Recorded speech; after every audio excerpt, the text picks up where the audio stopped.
성경 말씀 로마서 16장 8절 말씀부터 11절 말씀까지 같이 봉독하도록 하십시다. 또 주 안에서 사랑하는 암볼리아에게 문안하라. 그리스도 안에서 우리의 동력자인 우르바노와 나의 사랑하는 스다구에게 문안하라. 그리스도 안에서 인정함을 받은 아벨레에게 문안하라. 아리스토볼로의 권속에게 문안하라. 내 친척 헤로디온에게 문안하라. 나기수의 권속 중 주 안에 있는 자들에게 문안하라. 아멘.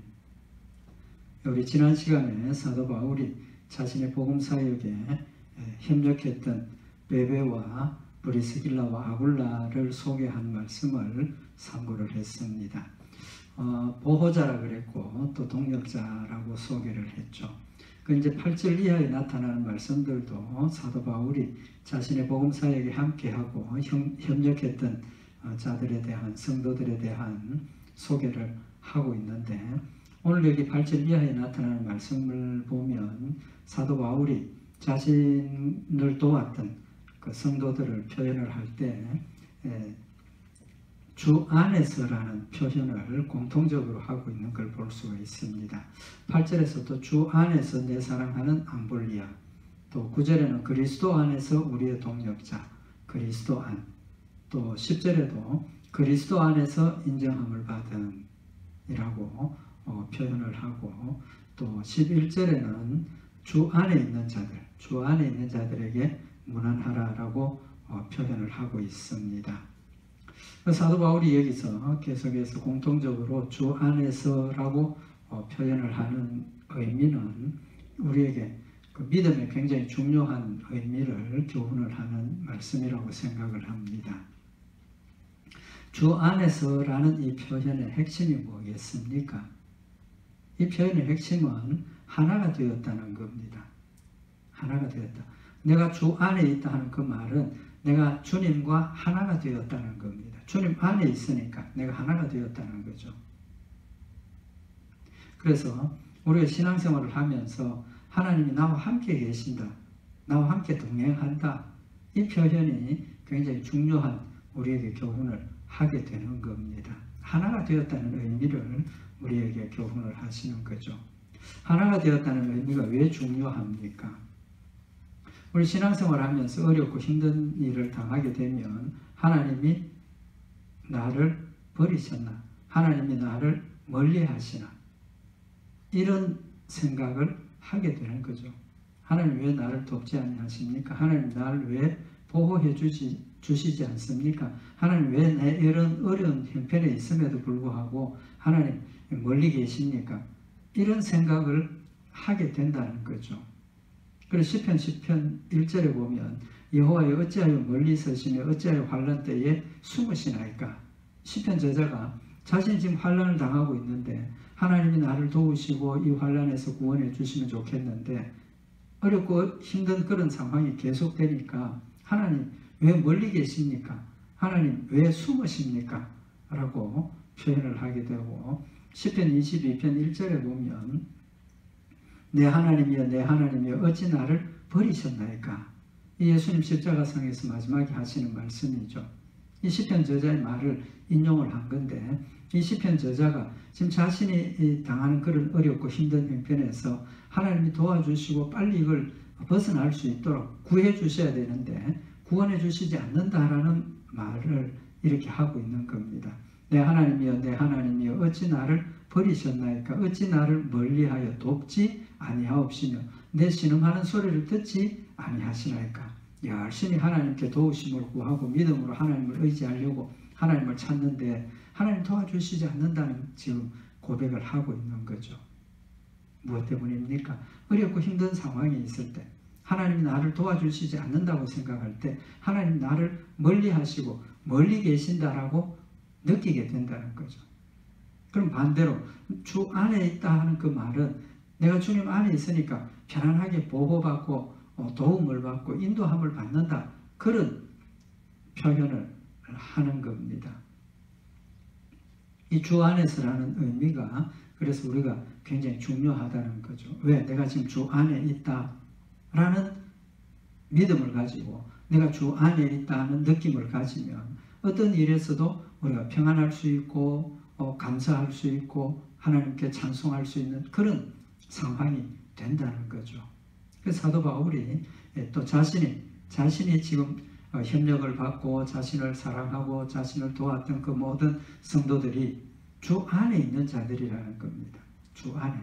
그래서 사도 바울도 주 안에 있고 성도들도 주 안에 있고, 그러니까 주 안에, 그 말은 우리 모두가 하나가 되었고 모두가 사랑하고 협력하는 그런 관계라는 것을 표현하는 말인 겁니다. 중요한 것은 우리 모두가 주 안에 있다는 겁니다. 그럼 주 안에 있는 것은 무엇으로 됩니까? 우리가 주 안에 있을 수 있는 게 뭡니까? 믿음이죠. 믿음밖에 없습니다. 내가 예수를 믿음으로 내가 주 안에 있게 되고, 내가 예수를 믿음으로 예수님이 내 안에 계시고 하나가 되었다는 거죠. 그래서 사도 바울이 믿음으로 그리스도와 하나가 되었고, 성도들이 각각의 성도들이 믿음으로 그리스도와 하나가 되었기 때문에 그리스도를 중심으로 연결이 되어서 모든 성도들이 그리스도 안에서 그리스도를 중심으로 하나가 되었다는 사실을 지금 말씀을 하고 있는 겁니다. 그래서 우리 신앙생활에 있어서 믿음으로 주 안에 있다는 이 개념은 굉장히 중요한 것이라는 사실도 아울러서 교훈을 하시는 말씀입니다. 이 주 안에서 우리가 있다는 생각을 가지게 하기 위해서 예수님도 우리에게 중요한 교훈들을 하셨습니다. 왜? 중요하기 때문에.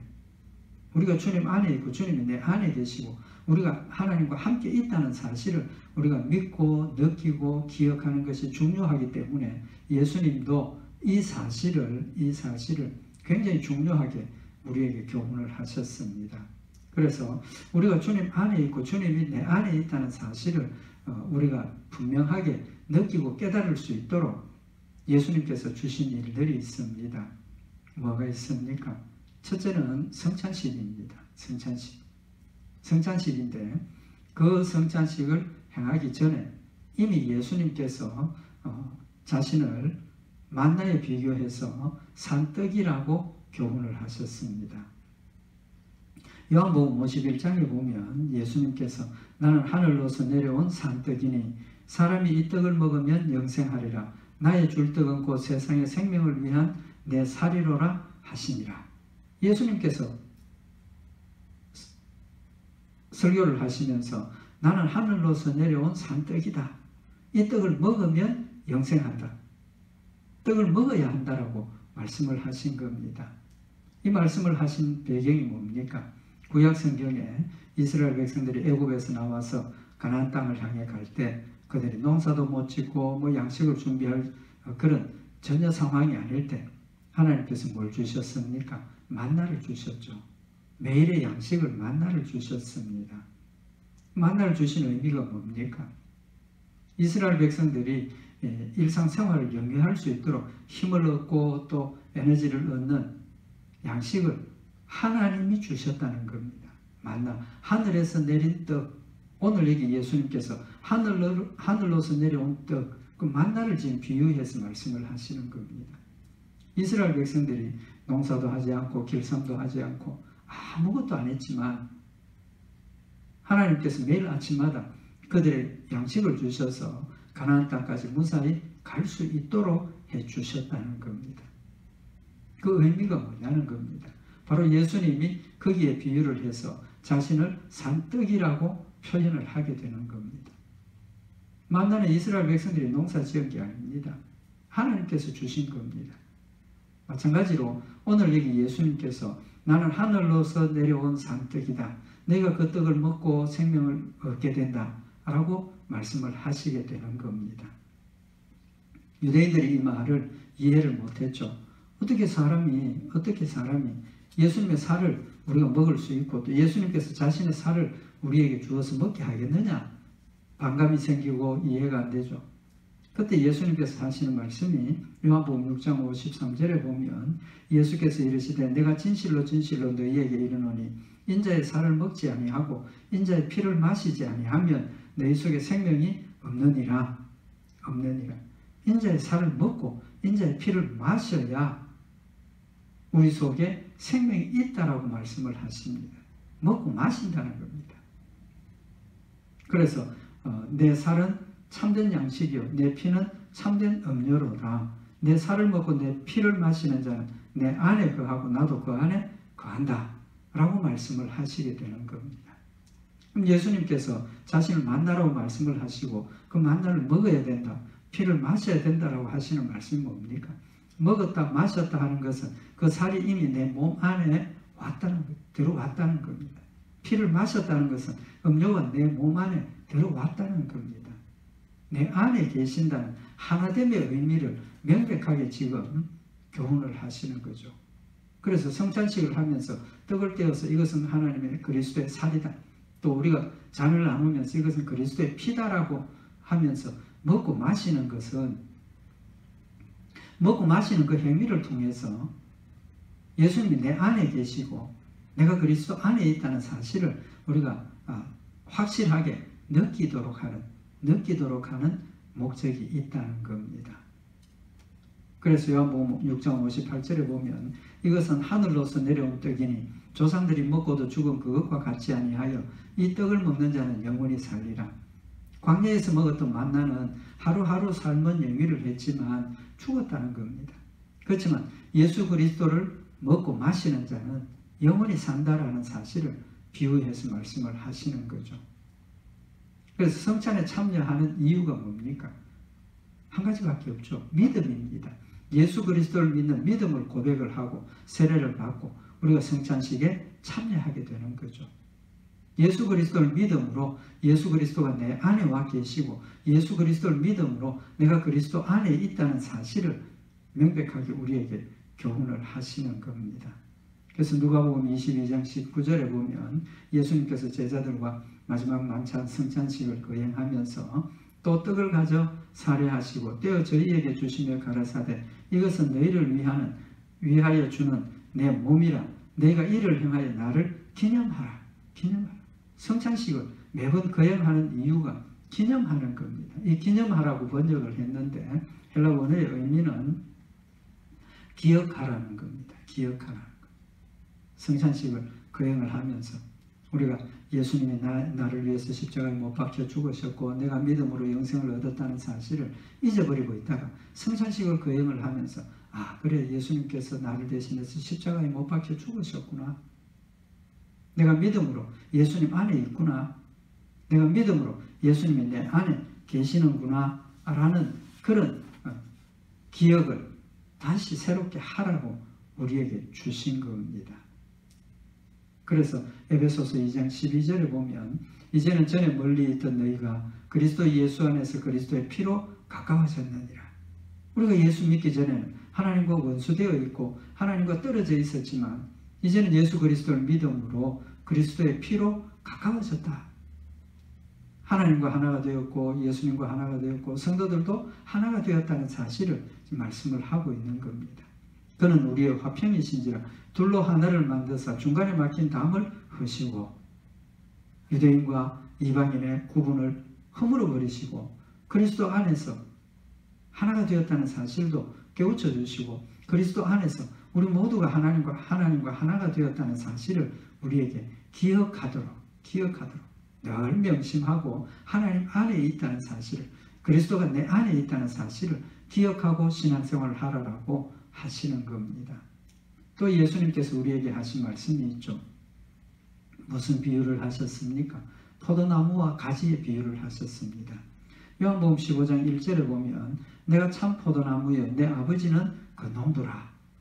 예수님 포도나무고 아버지는 농부고 아버지가 농부가 하시는 일이 무릇 내게 있어 과실을 맺지 아니하는 가지는 아버지께서 이를 제해버리시고 무릇 과실을 맺는 가지는 더 과실을 맺게 하여 이를 깨끗게 하시느니라. 택한 백성은 하나님께서 그리스도 안에 있게 하시고 택함받지 못한 백성은 끊어버렸다라고 말씀을 하고 있는 겁니다. 그러면서 너희는 내가 일러준 말로 이미 깨끗하였으니 우리는 예수님께서 일러주신 말씀 자신이 하나님의 아들이시고 우리의 구주이시라는 사실을 가르쳐 주셨고 또 우리가 그걸 믿음으로 우리가 그 안에 있게 되었다는 겁니다.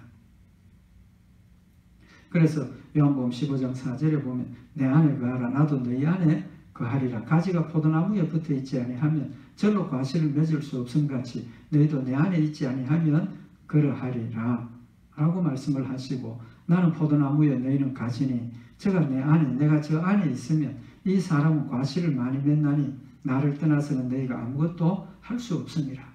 예수님께서 자신을 포도나무라고 말씀을 하시고 우리를 가지라고 말씀을 하셔서 나무와 가지가 붙어 있다는 사실을 지금 말씀을 하고 있는 겁니다. 무엇 때문입니까? 우리가 그리스도 안에, 믿음으로 그리스도 안에 하나가 되었고 이미 깨끗하였다라고 말씀을 하시고, 하나가 되었고 저절로 열매 맺는다, 믿음의 열매를 맺는다는 사실을 지금 말씀을 하고 계시는 겁니다. 그래서 요한복음 15장 7절에 이어서 너희가 내 안에 거하고 내 말이 너희 안에 거하면 무엇이든지 원하는 대로 구하라. 그리하면 이루리라. 기도의 응답을 말씀을 하시는 겁니다. 우리가 그리스도 안에 있기 때문에, 그리스도가 내 안에 있기 때문에 우리가 하나님 앞에 기도하면 하나님께서 우리의 기도를 들으시고 응답해 주시고 역사하신다는 사실을 교훈을 하고 있는 겁니다. 요한복음 17장에는 예수님께서 성도들을 위해서 마지막으로 이제 기도하시면서 아버지께서 내 안에 내가 아버지 안에 있는 것 같이 저희도 다 하나가 되어 우리 안에 있게 하사 세상으로 아버지께서 나를 보내신 것을 믿게 하옵소서.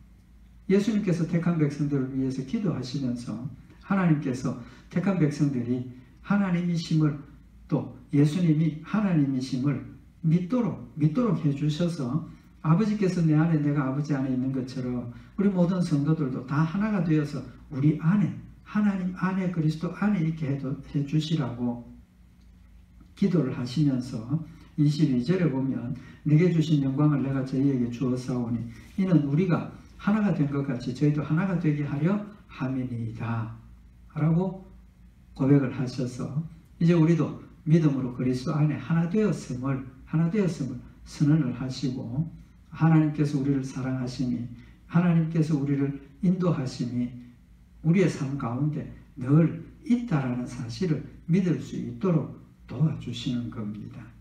그래서 오늘 여기 사도 바울이 주 안에서, 그리스도 안에서 라는 이 표현은 우리가 하나님과 함께 있다라는 사실을 다시 한번 우리에게 깨우쳐 주시고, 또 되어진 모든 일들이 주님 안에서 우리가 하나가 되었기 때문에 되어지는 일이라는 사실을 지금 말씀을 하시는 겁니다. 예수님께서 우리 안에 계시고 우리가 예수님 안에 있다는 사실을 또 우리가 명확하게 믿을 수 있도록 하시기 위해서 예수님께서 마지막에 성천하시면서 뭐라고 말씀을 하십니까? 마태복음 28장 18절에 보면 예수께서 나와 일러 가라사대 하늘과 땅의 모든 권세를 내게 주셨으니 그러므로 너희는 가서 모든 족속으로 제자를 삼아 아버지와 아들과 성령의 이름으로 세례를 주고, 우리에게 마지막으로 이제는 우리가 세상으로 가서 빛과 소금의 역할을 하라라고 말씀을 하시면서 내가 너희에게 분부한 모든 것을 가르쳐 지키게 하라. 볼지어다 내가 세상 끝날까지 너희와 항상 함께 있으리라 라고 말씀을 하셨습니다. 예수님 성천하시면서 마지막에 우리에게 약속하시고 확인하신 게 뭡니까? 내가 세상 끝날까지 너희와 항상 함께 있으리라 약속하셨습니다. 확실히 믿을 수 있도록 마지막에 성천하시면서 우리에게 내가 세상 끝날까지 너희와 항상 함께 있으리라 약속하셨습니다. 약속하신 대로 지금 예수님 우리와 항상 함께 하고 계신다는 겁니다. 그걸 우리가 늘 깨닫고 느껴야 한다는 겁니다.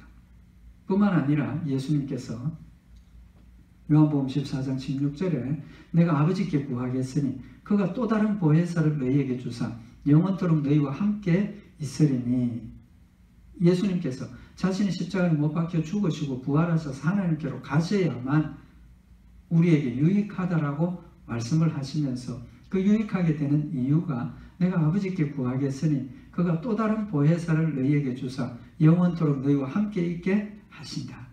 또 다른 보혜사를 너희에게 주신다는 겁니다. 예수님 하나님께로 가셔야 또 다른 보혜사를 주신다는 겁니다. 보혜사의 뜻이 뭡니까? 돕는 자라는 거죠. 돕는 자라는 뜻입니다. 예수님 육신으로 오셔서 우리를 도우셨고 또 하나님의 뜻을 이루시는 역사를 열매를 맺으셨는데 이제는 하늘나라로 가시고 또 다른 보혜사, 누구를 의미합니까? 성령님을 의미를 하시는 거죠. 성령님 오셔서 우리와 함께 계신다라는 사실을 약속을 하셨고, 예수님 가시고 성령님 우리에게 오셨습니다. 오순절 마가의 다락방을 성령님 강림의 역사를 통해서 하나님께서 성령을 보내셨고 우리 가운데 성령님이 계신다는 사실을 명확하게 인식할 수 있도록 보여주신 겁니다. 보여주신 거예요.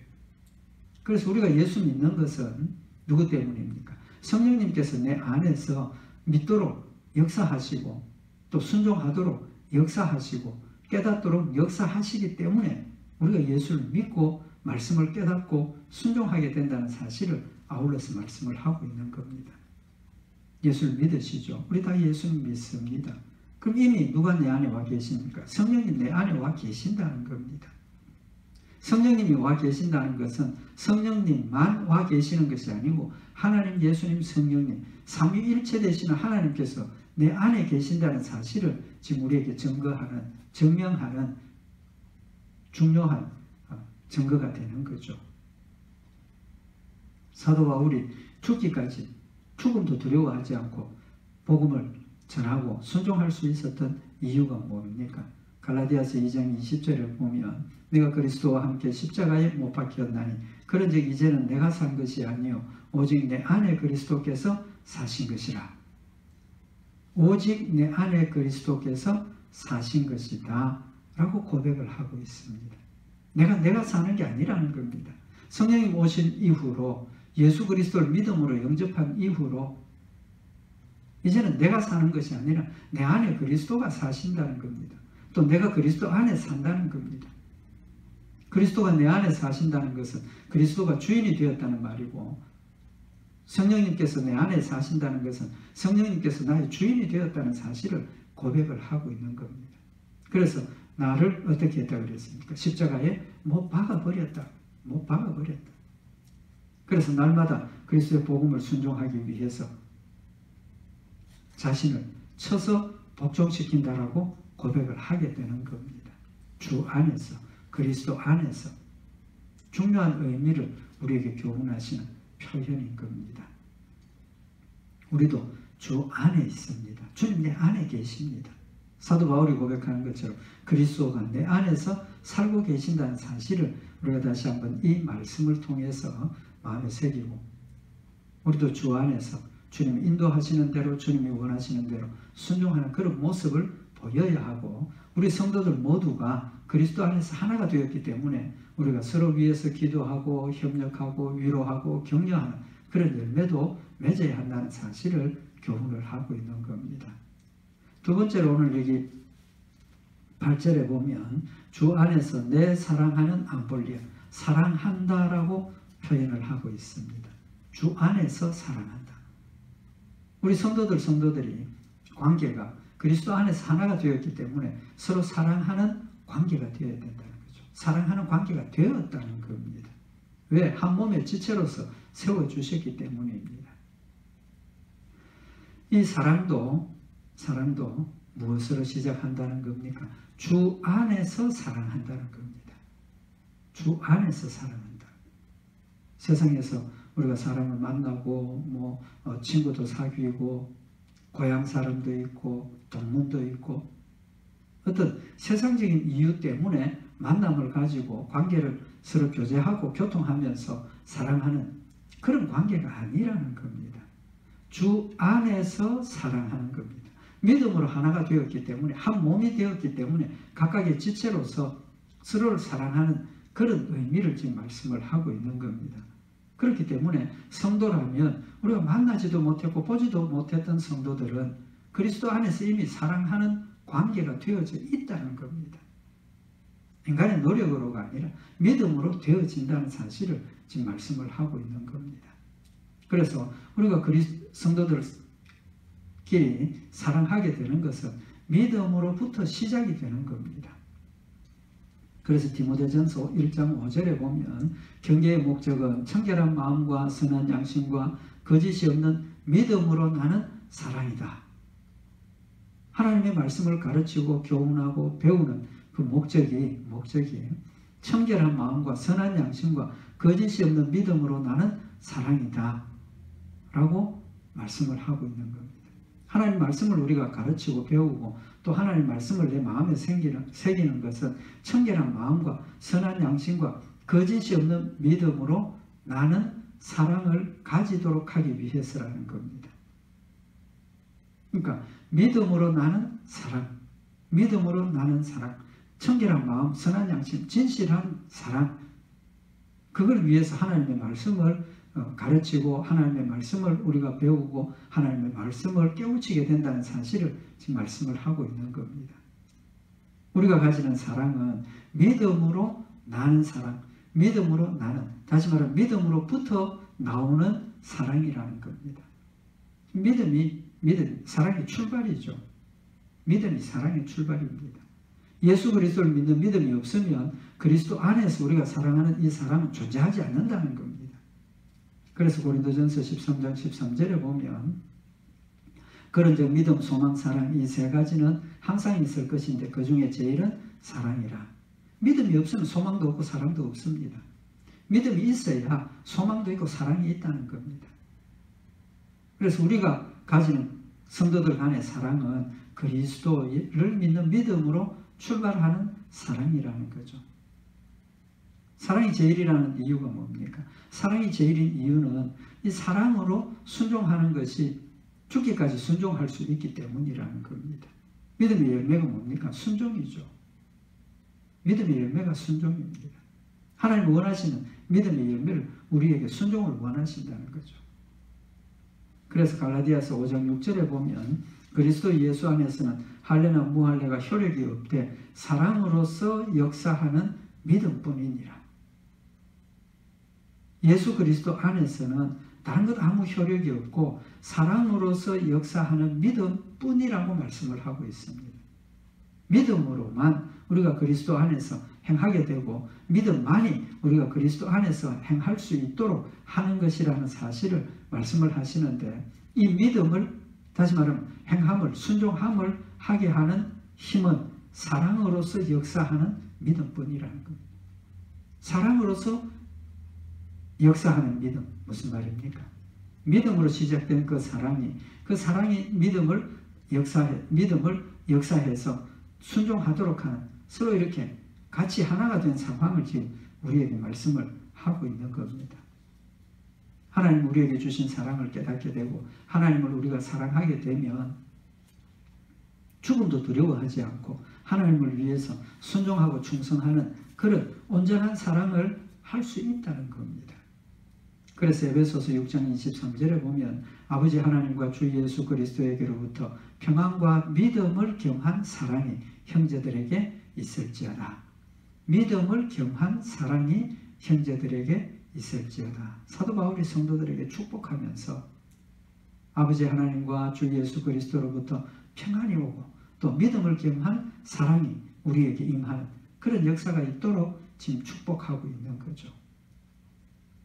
그래서 믿음과 사랑은 같이 가는 것이고 믿음으로 시작해서 사랑으로 자라게 되고 사랑이 다시 믿음의 역사를 이룰 수 있도록 하나가 된 상황을 지금 우리에게 교훈을 하고 있는 겁니다. 그래서 믿음 안에서 사랑한다는 그 뜻은 일방적인 사랑이 아니라는 겁니다. 성도들 간의 사랑은 일방적인 사랑이 아닙니다. 서로 사랑하는 겁니다. 서로 사랑하는 것. 그래서 예수님께서 사랑에 대한 말씀을 하시면서 요한복음 15장 9절에 아버지께서 나를 사랑한 것 같이 나도 너희를 사랑하였으니 나의 사랑 안에 거하라. 사랑 안에 거하라는 겁니다. 그 사랑 안에 거한다는 게 뭡니까? 믿음으로 사랑 안에 우리가 거하게 된다는 거죠. 그러면서 내가 아버지의 계명을 지켜 그의 사랑 안에 거하는 것 같이 너희도 내 계명을 지키면 내 사랑 안에 거하리라. 계명을 지키면 사랑 안에 거한다는 겁니다. 그 뜻이 뭡니까? 믿음으로 그리스도의 사랑 안에 거한다는 겁니다. 하나님의 말씀을, 예수님의 계명을 지키는 것은 믿음 때문에 지키는 거죠. 출발이 믿음입니다. 그래서 그 믿음으로 우리가 순종하기 시작하면 우리의 믿음이 점점 자라고 그리스도의 사랑까지 자라게 된다는 사실을 말씀을 하시고, 예수님께서 요한복음 15장 12절에 이어서 내 계명은 곧 내가 너희를 사랑한 것 같이 너희도 서로 사랑하라 하는 이것이니라. 내 계명을 지키라. 내 계명을 지키라. 지키고 내 사랑 안에 거하라 하시면서 내가 너희에게 주시는 계명은 내가 너희를 사랑한 것 같이 너희도 서로 사랑하라 하는 이것이다. 우리가 예수님을 믿는 믿음은 서로 사랑하는 것, 그것을 행하는 것이라는 사실을 명백하게 기록을 하고 교훈을 하고 있는 겁니다. 그래서 주 안에서 사랑하는, 주 안에서 사랑하는 그 말은 우리가 그리스도 안에서 하나가 되었고 그리스도 안에서 하나가 된 성도들은 서로를 위해서 격려하고 협력하고 위로하고 힘을 나누고 그런 믿음의 열매가 우리 가운데 나타나는데 그런 열매를 맺게 하는 것은 믿음에서 난 사랑이라는 것을 말씀을 하고 있는 겁니다. 그래서 사도 바울도 오늘 얘기 주 안에서 내 사랑하는 암볼리아, 사랑하는 암볼리아, 우르바노와 나의 사랑하는 스다구, 스다구, 나의 사랑하는 이라고 표현을 하는 것은 그리스도 안에서 믿음으로 하나가 되었고 사도 바울도 성도들을 뜨겁게 사랑하고 있다는 사실을 고백을 하고 있는 겁니다. 그 의미는 지금 우리가 상고하고 있는 것처럼 사도 바울의 복음 사역에서 사도 바울을 뜨겁게 사랑하고 협력했던 그 성도들과 마찬가지로 사도 바울도 성도들을 사랑하고 있다는 사실을 지금 우리에게 교훈을 하고 있는 겁니다. 앞에서 잠깐만 우리가 말씀을 상고했던 것처럼 성도들이 사도 바울을 위해서 얼마나 사랑했습니까? 우리 로마서 16장 4절에 브리스길라와 아굴라가 저희는 내 목숨을 위하여 자기 목이라도 내어놓았나니. 브리스길라와 아굴라가 사도 바울을 위해서 죽음의 자리도 같이 갔다는 겁니다. 무엇 때문입니까? 사도 바울을 사랑하기 때문입니다. 또 로마서 16장 7절에 우리가 상고했던 것처럼 사도 바울의 친척인 안드리누고와 유니아 뭐라고 표현을 했습니까? 내 친척이요 나와 함께 갇혔다. 옥에도 함께 갇히는 그런 사랑을 사도 바울에게 베풀었던 것을 우리가 상고를 했는데 그런 성도들을 향해서 사도 바울도 똑같은 사랑을 가지고 있다는 겁니다. 사랑을 가지고 있다는 겁니다. 그래서 오늘 여기 사도 바울이 그리스도 안에서 내 사랑하는 암볼리아 또 그리스도 안에서 내가 사랑하는 스다구도 그렇게 고백을 하고 있고 사도 바울이 자신의 그 성도들을 향해서 뜨거운 사랑을 고백했던 그런 표현들이 갈라디아 4장 19절에 보면 나의 자녀들아 너희 속에 그리스도의 형상이 이루기까지 다시 너희를 위하여 해산하는 수고를 하노니 성도들을 자녀들아라고 불렀습니다. 자녀들. 왜? 그리스도의 형상이 이루기까지 다시 너희를 위하여 해산하는 수고를 한다. 너희 속에 그리스도의 형상이 이루기까지. 다시 말하면 하나님의 말씀을 믿고 순종하며 정말 죽기까지 복종하고 그리스도의 모습을 닮아가는 그런 열매를 맺도록 하기 위해서 해산하는 수고를 한다라고 표현을 하고 있는 겁니다. 얼마나 사랑하면 그들이 믿음이 온전하게 설 수 있도록 모든 노력을 다해서 기도하고 말씀을 상고하고 준비하고 말씀을 전하고 그렇게 노력하고 있다는 사실을 고백을 하고 있는 겁니다. 빌립보서 4장 1절에 보면 그러므로 나의 사랑하고 사모하는 형제들 나의 기쁨이요 면류관인 사랑하는 자들아 빌립보 교회 성도들에게 나의 사랑하고 사모하는 형제들 나의 기쁨이요 면류관인 사랑하는 자들아 이와 같이 주 안에 서라라고 권면을 하는 걸 볼 수가 있습니다. 그리스도 안에서의 사랑은 서로 사랑하는 것이라는 것 다시 한번 우리에게 교훈하는 그런 의미도 있는 거죠. 사도 바울은 복음 사역에 있어서 늘 혼자가 아니라 이렇게 그리스도 안에서 믿음으로 하나 된 서로 사랑하는 성도들과 함께 주의 일을 했다라는 사실 다시 한번 마음에 새기고 우리도 그리스도 안에서 한 형제가 되었습니다. 서로 사랑하는 관계가 되었고 사랑해야 되는 관계가 되었다는 것 다시 한번 마음에 새기고 사도 바울의 사역에 기도로 말씀으로 또 모든 일에 동참하는 그런 하나됨의 역사를 이룬 것처럼 우리도 성도들을 위해서 서로 기도하고 협력하고 위로하는 그런 아름다운 믿음의 열매로 하나님께서 주신 일들을 잘 감당하는 복된 교회와 성도들이 되시기를 바랍니다. 기도드리십시다. 사랑의 하나님 아버지, 믿음 안에서 하나 되게 하시고 서로를 사랑하게 하시며 서로를 돕고 협력하게 하신 것 다시 한번 마음에 새기는 시간이 되게 하시고 주님 주신 은혜와 사랑으로 우리가 힘써 서로 사랑하며 위로하고 격려하며 기도로 하나 되어서 주를 섬기는 아름다운 열매 되도록 주님 축복하여 주시옵소서. 우리 주 예수 그리스도의 이름으로 기도드리옵나이다. 아멘.